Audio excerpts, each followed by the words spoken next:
بسم الله الرحمن الرحيم. كل سنة وانتم طيبين يا حبايبي. تعالوا نعمل بقى تجهيزات رمضان كده، ومنها الكاتشب الجميل النظيف الممتاز اللي هنعمله في البيت بطريقة سهلة وبسيطة. هتجيبي كمية الطماطم اللي انت هتستخدميها. انا مستخدمة هنا حوالي كيلو.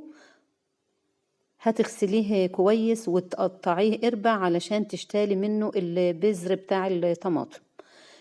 بعد كده هناخد الطماطم بتاعتنا وهي كلها، يعني احاول على قد ما تقدري انت تشيل البذر اللي فيه. هتجيبي حلة على النار وهنضيف الطماطم بتاعتنا، والله بتديكي نتيجة جميلة جدا. وهتضيفي كوباية مية واحدة. هي الطماطم هتخرج مية معانا، بس احنا هنضيف كوباية عشان لما نيجي نسوي الكاتشب يبقى واخد راحته في التسوية. بعد ما الطماطم بتاعتنا اتسلقت نص سلقة كده هنسيبها لما تبرد، وهنقوم واخدينها على شفشق الخلاط وهنضربها ناعم جدا على قد ما نقدر. اهيت يا حبايبي بعد ما خلطناها في الخلاط. تعالي بقى في مصفى تكون سلك وتكون ضيقة، تصفيها علشان تفصل القشر كله عن الصوص اللي بينزل من الطماطم. هنرجع برضو في الحلة بتاعتنا على نار متوسطة كده على البوتاجاز، وهنضيف الصلصة اللي طلعت معانا. والله النتيجة جميلة وهيديكي كمية حلوة قوي. وبعد كده لو انت عملتي الكاتشب في البيت انت ما عدتش هتشتريه من بره تاني. على نار متوسطة كده لما بيبتدي يغلي معاكي هتضيفي لكل كيلو طماطم كوباية سكر، وهنضيف نص كوباية خل،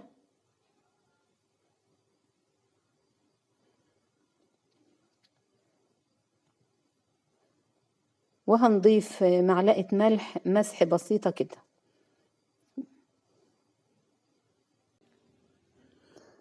بعد كده بقى هنبتدي ان احنا نضيف التوابل بتاعتنا. هيبقى معانا معلقة شطة طبعا للي بيحب الكاتشب حار، مش عايزة تضيفيها مفيش مشكلة. وهي لازم يبقى عندك توم باودر، هنضيف برضو معلقة، وبصل باودر، ونص معلقة فلفل أسمر. وبرضو ممكن ان انتي تستغنى عنها، هي بس انها تدي طعم حار كده ويا الشطة اللي احنا ضفناها. هنقلبهم بقى كويس على النار، كل شوية كده هنقعد نقلب في الطماطم بتاعتنا عشان ما تمسكش في الأرضية ولا تعمل أرضية مننا. والنار لازم تبقى متوسطة. هنجيب ربع كوباية مية ومعلقة نشا واحدة، وهنقلب الخليط معانا، بس يعني يكون بسمك الكاتشب اللي انت بتجيبيه من بره، لا يبقى تقيل قوي ولا خفيف قوي.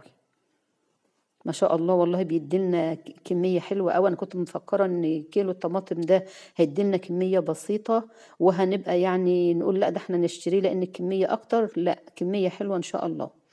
بص بقى اللي هيخلي لك الكاتشب تحتفظي بيه 6 شهور عندك، هنجيب ملح ليمون.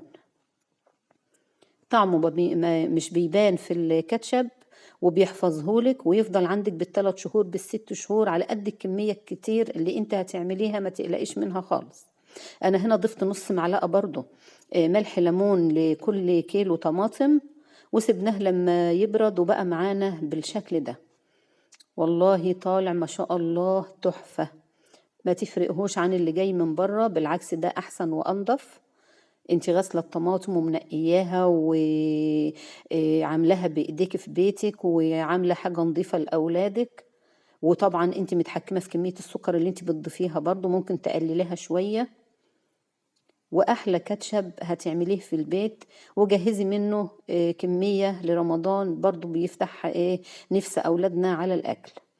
انا بعد ما عملت الكيلو ده رجعت جبت تاني 2 كيلو طماطم او 3 كيلو وجهزتهم بعد ما جهزت البران ده والله. وقلت خلاص احنا ده هنستهلكه دلوقتي وعينتي التاني ان شاء الله لرمضان يبقى جاهز عندي.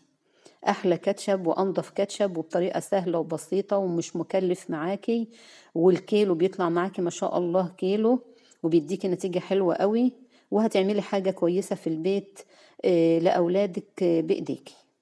وكل سنة وانتم طيبين، وجهزي أحلى كاتشب لرمضان في البيت. أو يا حبايبي البرطمان الكبير ده أنا رجعت عملته تاني وهخزنه، ما تقلقيش، لأن ملح الليمون هيحفظه معاكي، وكل سنة وانتم طيبين.